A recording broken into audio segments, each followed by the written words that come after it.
with the needs and the demands of the protesting masses. Thank you very much. The first person will go now. Comrade Adaramoye Michael Lenin. I'm the one of the organizations actively mobilizing for this end bad governance protest. I mean, just as my colleague said, the aim of this press conference is to address important issues pertaining to our protest. I mean, this is the fourth day of the protest, and we've seen different level of attacks, victimization across board, so that we wish to use this opportunity to address some of these important things and to also respond directly to some of the points made by Mr. President. Of course, I will not call those things points, but I mean some of the things he expressed this morning. So, comrades, good morning once again. Presidential broadcast. TINUBU is out of touch with the masses and the demands of our protest. The insistence that the protests are politically motivated shows a deep disconnection with the masses. The economic progress the president reads out are for himself and his cronies and not for the masses.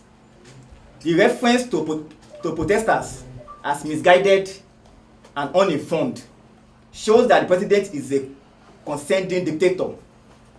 We wish to express our sadness and deep disappointment at the latest broadcast by President TINUBU, which is the first address to the nation ever since the End Bad Governance protest started, which is now on the fourth day. After over 3 weeks since Nigerians started mobilizing to take to the streets, and after scores of dead protesters and assaulted journalists from the first 3 days of the protest, President TINUBU broadcast was nothing but a masterclass of gaslighting us, manipulating and double speaking that has plagued Nigeria's brand of public speaking for decades. Many had requested genuinely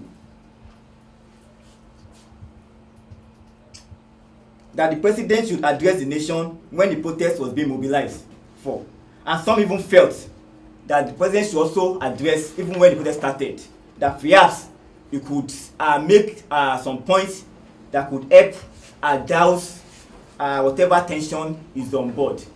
But to the surprise of many, who genuinely felt that if the president had addressed the nation, some of the demands of the protesters would have been captured and sharply addressed by the president. Many of them are today disappointed by what the president read out today.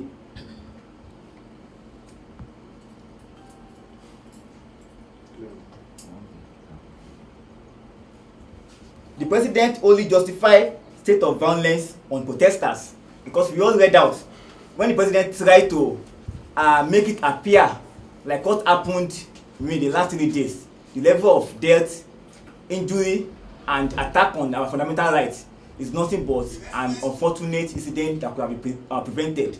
Of course, maybe too late could have been prevented only if the president himself had immediately met the demands of the protesters even before we commenced the protest. But what we witnessed was that the president himself, and not just him, even in cronies, turned deaf ears to our demands. And the president had to start speaking to various special advisors, people of different names who were never appointed by Nigerians in the first place. The claim by President TINUBU that our protests are driven by a political agenda to tear Nigeria apart is nothing but an attempt to call a dog a bad name so that it can be hanged. It is a gross misrepresentation of the obvious facts and has become the economic reality of all Nigerians. These protests have been largely faceless and leaderless because it was a spontaneous response to the deep economic crisis experienced by Nigeria. The sharp inequality, barbarous corruption, and gross human rights abuses that we have seen every day before us. The protest was a lawful response of the Nigerian people to the failure of the TINUBU government and the entire ruling class to address this endemic systemic crisis after over 4 months in power. 14 months in power, rather. These protests were mobilized for by the flagrant extravagance of political office holders in Nigeria for the past 14 months, while asking Nigerians to be patient of hunger and hardship, which they claim to be our sacrifice for the nation. But what we have experienced within the 14 years is that those 14 months, is that those who ask us to be patient and have sacrifice are the same persons who are living luxurious lifestyle, who are budgeting millions and billions of naira to live lavishly. In fact, we heard when lawmakers bought vehicles worth over 130 million naira for themselves. At a point, even the president had to budget billions of naira to renovate the presidential building in Lagos. And from the record, the former president, who spent 4 years in office, only used that residence just twice in those 8 years. Yet the president felt the hardship faced by Nigerians were not needed. That what should be the priority of the government was to go and lavish billions of naira to renovate buildings. We think clearly that this itself is not sacrifice. That instead, Nigerians, the poor masses, are the ones being sacrificed by the TINUBU government. And it is on that basis that Nigerians themselves felt the need that enough is enough, that they cannot continue to live under this kind of hardship, especially when you consider the abundant resources we have in Nigeria to transform our lives, which was what mobilized for that protest. Because in the recent period, we've had many calls, especially from government supporters, that the protest they need to know the sponsors or people who are mobilized for it. But we've made it clear at different points that the TINUBU government himself and the policies they've implemented over the years are the reasons why Nigerians took to the street. Therefore, they are the ones who have mobilized us for this protest. So, comrades, we'll move to the next speaker to shed more light on these points we'll make. Of protesters. They have also done that by arresting journalists and demanding a media blackout on the protest, and by sponsoring thugs and looters to discredit our protest. It is therefore infuriating to hear that the same president claimed that he understands our frustration and sufferings. Our major blatant contradiction in this presidential broadcast is the part where he said our democracy progresses when the constitutional right of every Nigerian citizens are respected and protected. The actions of TINUBU's administration have been direct opposite of his statement, because they have been arresting journalists and protesters even before the mobilization for this recent protest started. These actions that are outrightly contradicting and undermining the constitutional rights he claimed to uphold. His administration has blatantly disregarded International Human Rights Convention. Yet he said in the broadcast that the security operatives should continue to maintain peace, law and order, following the necessary conventions of the human rights, to which Nigeria is a signatory. If this is not of this establishment, because as long as you keep having poor people around you, then even you are not safe. An average hungry man is a potential criminal. The president keeps making policies that only enriches the rich more, keep adding advantage to the rich and disadvantages to the poor. The boys who are seen on screen looting today, they have no other hope other than what is left on the left for them to do. We are just a little bit exposed and privileged. That is why we are also not part of them. And that's the only language they can communicate their own protest for the government to see. But I think the best thing for the government to do is to actually make an alternative plan for people who are hopeless, that are wandering on the streets. And when there is now alternatives for them and they are not going about that alternatives, that is when you now call them criminals. And I think that the government is comfortable with the Nigerian society having enough criminals than having decent people, because by the time the Nigerian citizens want to protest, they need those criminals to do a counter protest for them, and also to blackmail a decent gathering of Nigerian people who are crying out, so that they can call all of us looters. So if you complain about looters today, you should ask the Nigerian police and you should ask the president, because they are the ones who created them. Thank you. This press conference is necessary because for the past 3 days since we started this protest, we have been driven off the streets, even including the lawful place, the so-called lawful place, the so-called legal place where the FCTA Wike leadership got an injunction to say we should stick to the stadium and protest only at the stadium. We have been driven from there with tear gas for the past 2 days now. And so it is the essence of, that's the essence of us calling this press conference. First, we must be very clear that the press conference is demonstrating the fact that we have a president that is out of touch with the needs of the Nigerian masses. To further confirm that President TINUBU's disconnection from the masses borders on psychopathy, the president started reeling out economic figures in the typical neoliberal attitude that prioritizes some abstract economic growth over the immediate welfare needs of the people. This is the typical attitude of Nigerian leaders in the past, which our generation is rejecting, that you will not reel out economic figures to us while not connecting it to our present immediate needs. The broadcast further confirms how much the president is incapable of meeting the Nigerian masses at the point of their needs, but very capable of making policies that will benefit the private investors of his elite clique at the expense of the public. The excess talk about the economic growth and infrastructure development conveniently ignored the fact that these benefits have not trickled down to the masses for 14 months now. This is why we are protesting. We are protesting because we want these economic opportunities and resources to be distributed much more fairly and equally to many Nigerians and not just a few elite Nigerians. We are protesting because we want our own subsidies like fuel subsidy, electricity subsidy, education subsidy, telecom subsidy, etc. Especially in the light of the fact that Nigerian politicians have been doling out subsidies to their rich cronies in form of privatization, deregulation, deals and contracts. When President TINUBU said we have come this far in terms of economic progress in his speech, he was only speaking about the progress that is largely exclusive to his small elite gang. The progress has left majority of Nigerians behind. The president's call for dialogue rings hollow as much as his acclaimed commitment to democratic governance, given the fact that he has not only ignored the demands of those he claims to want to dialogue with consistently, but he has also suppressed and disregarded the human rights of those he claims to want to dialogue with. And we have to be clear about that. The president of Nigeria has said in the speech that we should stop protesting and embrace dialogue, as if protest itself is not a form of dialogue. And one thing we must be clear about is that the assault on Nigerians, it has become very usual, very common that we disregard it. We don't see it as a big deal. For the past 4 days now, except today, I have had to face tear gas despite being an asthmatic. And it was just this morning that I could afford the money to buy an inhaler. And that's because in Nigeria today, to buy an inhaler will cost you 8,250. That's the cheapest inhaler in the market. And that's why we are protesting.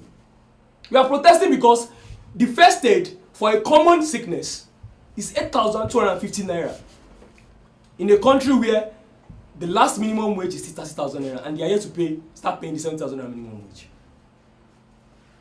Comrades, they were injured, attacked, and 21 Nigerians that were killed on the first day of this protest. They are not just numbers. They are human beings like us who have died because they joined the struggle to make their country a better place. They are voiced out to make their country a better place. Our president in that speech spoke over the head of all of that. And we need to be enraged about that. His administration has arrested, maimed, and killed the hungry Nigerians who are the backbone and the soul of this protest. Yet he claims to want to dialogue with protesters. Is the president a necromancer open to dialogue with ghosts? How can an administration who is directly responsible for almost all of the violence and destruction that has plagued this protest lecture us on how we must not let violence and destruction tear our nation apart? The president has tried to make us look like we are the violent ones. But every day since we've been organizing, the violence has been incited by the Nigerian police, the DSS, the soldiers, and the civil defense. And we are saying that as Nigerians, we should not have to beg, we should not have to explain ourselves before we express our right to protest. The president's broadcast is dismissive and condescending to the people he claims to serve. The implicit claims that we are misguided and uninformed shows that he is unaware of our role as citizens. which is to inform and guide him on the issues that matters to us. The issue we met on ground in Nigeria has been that we have had a country where we praise our leaders as if they are not our servants. We believe it is the role of the citizens, the responsibility of the citizens to guide and inform the leaders. And so, the implicit attempt of President TINUBU to make us look like we are misguided, we are uninformed, we are sponsored, and that's why we are protesting, shows again that our president is out of touch. He should be listening. We should be the ones lecturing him on democracy and good governance and policies to address the issues fueling the protests. Given Tinubu's gargantuan history of corruption and self-enrichment through public wealth, he is the one who needs a lecture and probably a mental rehabilitation. He is so corrupt that he has reduced the trust of Nigerians in the government just by emerging as president. We cannot look out there. Across countries in Africa, people are taking polls of how much people have trust in their government. And Nigeria today is lowest on those polls.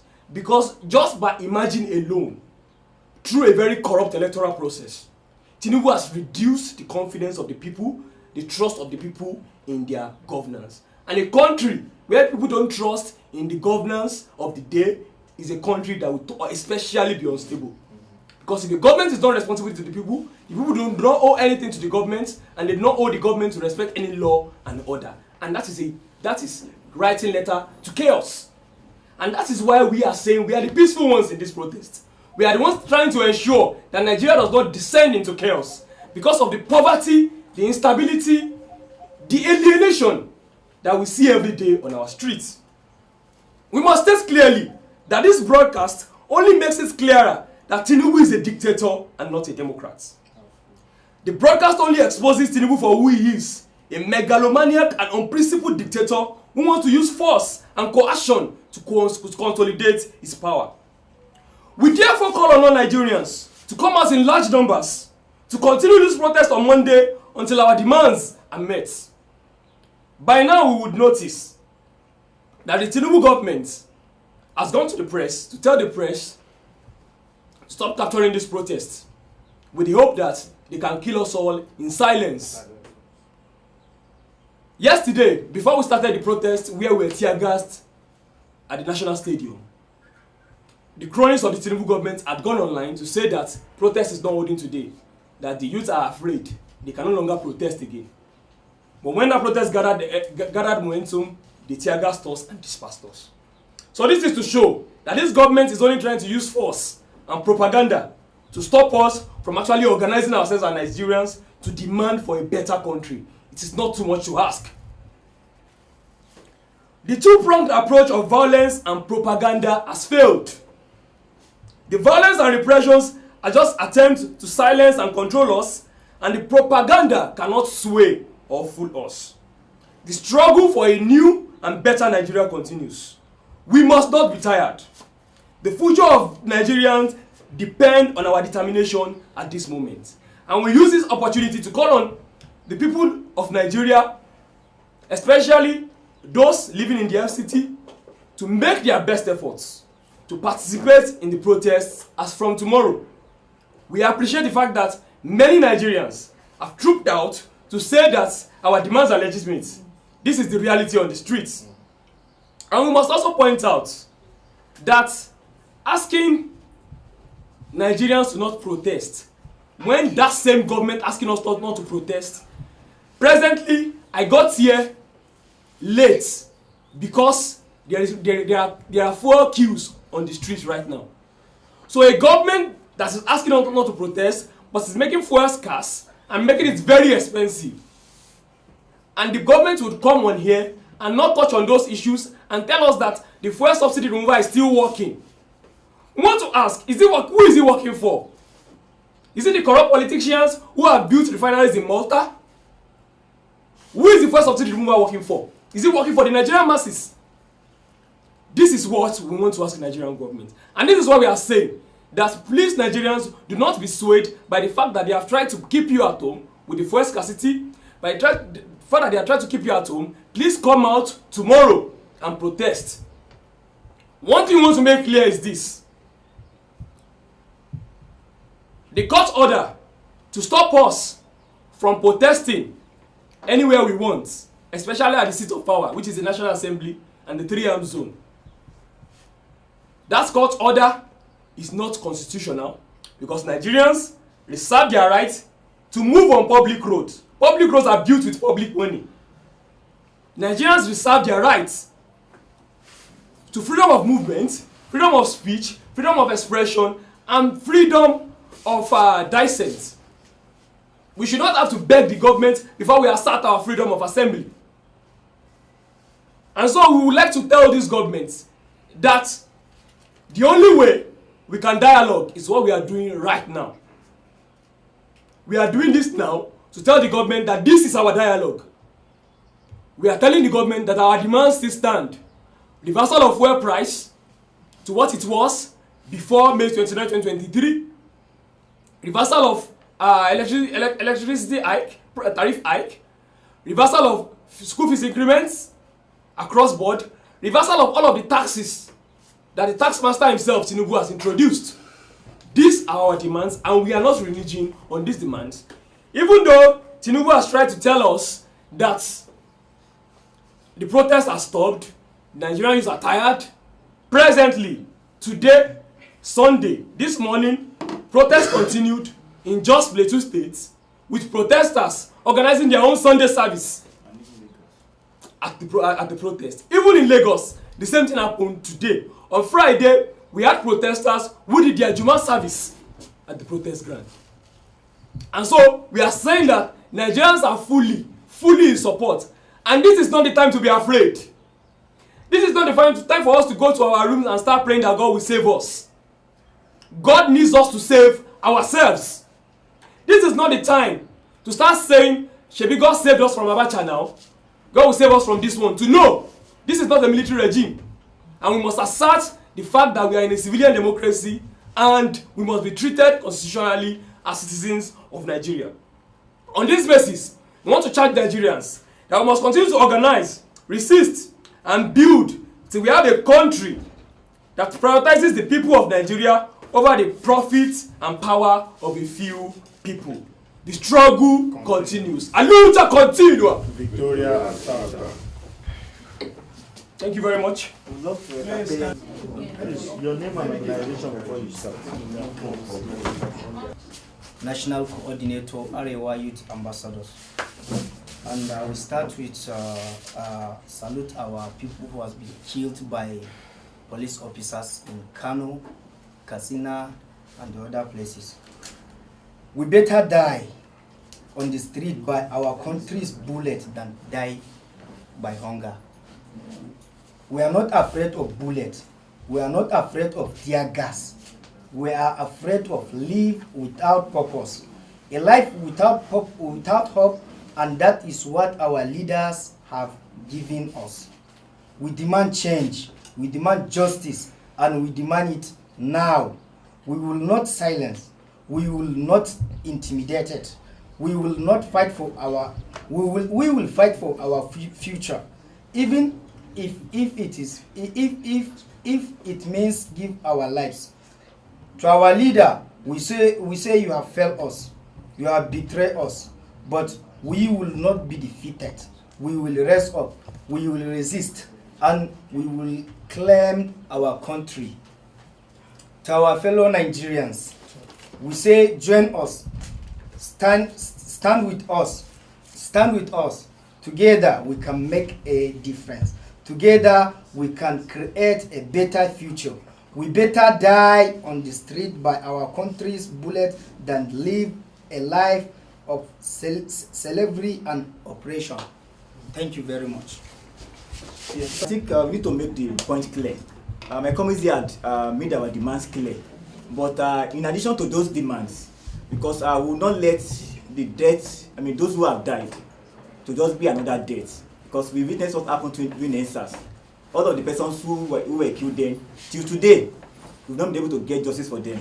so that we need to hold the persons who are accountable for the attack on our fundamental human rights, as well as the killing of innocent protesters across the nation on the very first day of this protest. So that we are demanding that the IGP and including the CP of police in Abuja must be held accountable for the gross human rights abuses that happened on the very first day of this protest in Abuja and elsewhere too. And also, we also need to make it clear that the Minister of FCT, the Garulus Wike, he has undermined the right of citizens in Abuja to peacefully protest and even gather, which is why we are faced with this court injunction. So that we are also calling that the man that Wike himself is unfit to continue to govern within the democratic sphere of the FCT. And again, tomorrow we'll be out in mass. Our people will be out to further the protest, because the protest continues. As you all recall, it is a 10 days protest, and even aside that, 10 days and beyond. Because from all indication, the government does not appear or is not displaying any form of readiness to meet our demands. We also read what the president read out today. No single demand from this protest was addressed by the president. So that our protest continues. And tomorrow is going to be a mass protest on Monday, and we'll be gathered at the National Stadium. And the question that was asked, are we going to go inside the stadium or not? What we've said for the very first day is that we are protesters. We are not footballers. We are not athletes, and we don't have the intention to prepare for Olympics yet. So that our protest will converge at the front of the National Stadium to exercise our democratic right. And I said earlier that the court injunction against us is an attack on the democratic rights of us as citizens. And we are going to fight that on the street to ascertain, to make clear that we have the right to gather, and we have the right to also move, because we will not let the government to tell us how to express our anger. We will not let the government to restrict us to say protests can be held at social point. Because like we said earlier, our parents fought so hard against the military dictators. We are not going to watch in our own generation, our own time, why under civilian rule citizens cannot protest or citizens cannot gather where they are supposed to gather. So on Monday, we'll be held en masse and we'll be held to exercise our rights, both the freedom to assembly and the freedom to move. So we need to make this very clear. And also, we need to make one important point, that the government of the day is gradually introducing the military into this protest. From the very first day, the military came in their armor tank. Although they were not active, but they came driving into protesters in the way of dispersing us. The second day, they were also there. The third day, many of our protesters were shot at. When the police exhausted their tear gas, the military came in to disperse protesters on the second day, the evening, at the National Stadium. Yesterday, while police were attacking us, the military were moving with them. We connect these dots together, that the government is embarking or trying to use the military the way they did during the Lekki Tollgate massacre on innocent protesters, which is why they are demanding today that media should not cover the protest again. We are saying that we will not allow another Lekki Tollgate to repeat itself, and that the government of TINUBU is embarking on this sinister agenda to kill innocent protesters by using the military. And like I said earlier, yesterday the military themselves were there. The police were the ones leading the military to attack the citizens. And if care is not taken, the military will be the ones to start leading police to attack and kill innocent citizens. So we are making all of these points clear that the IGP and the CP of police, including Nelson Wike, who is the FCT minister, must be held responsible for all of the attacks that happened in Abuja within the last 72 hours of our protest. Thank you very much. Now, as of now, No arrest. We have that of arrest. As per the figures of those who have been arrested, injured, brutalized, those who have been already killed, the figures presently for day one was 21. But we feel that the figures are conservative because we have not been able to account for every of those the protesters that are missing across the country. On that first day alone, about over 1,000 protesters were arrested and presently still in jail, still in detention. This nationwide, this is a democratic protest of the Nigerian people. Yesterday, which is the third day, for the second day, we also had a number of casualties, over 20. We are not also sure of the figures yet because of the inability to account across the country. Yesterday in Abuja, where we protested, several people were arrested. Presently, we are trying to recover one of them, which is Ayola Babalola. He's a journalist, but he joined the protest as a protester, and is presently in Wuye Division Police Station. He was picked up when we were being dispersed, peacefully protesting. So, we are calling on Nigerians, and this is not a task. This is not a task for just activist lawyers. We are calling on the NBA, which is the professional body of lawyers in Nigeria. The lawyers will have nothing else to defend by the time TINUBU tears apart the Nigerian constitution. If there's nothing to defend anymore, then the lawyers have no job to do again. The people will sort out their differences on the streets, and it will be chaos. And so we are appealing to the NBA, which is the professional body of lawyers, to join in this struggle and ensure that across the country, everybody, alongside the activist lawyers who are already taking up this issue, across the country, we get all protesters and detained Nigerians released. We are also appealing, because what we have heard recently is that the Inspector General of Police instructed hospitals that if there's anyone with a gunshot wound, they should report to the police first. This is something that's created crisis in this country last year in Abuja, when someone was not treated because the doctors were waiting for a police report. The same police came and said it is no longer necessary, that doctors can start treating people. But because the protest is going on, they brought in that policy again and are asking that if there's anyone with gunshot wound, the doctors should report to the police before they are treated. That only means that the police is preparing to shoot protesters and ensure that they don't get treatment until they are dead.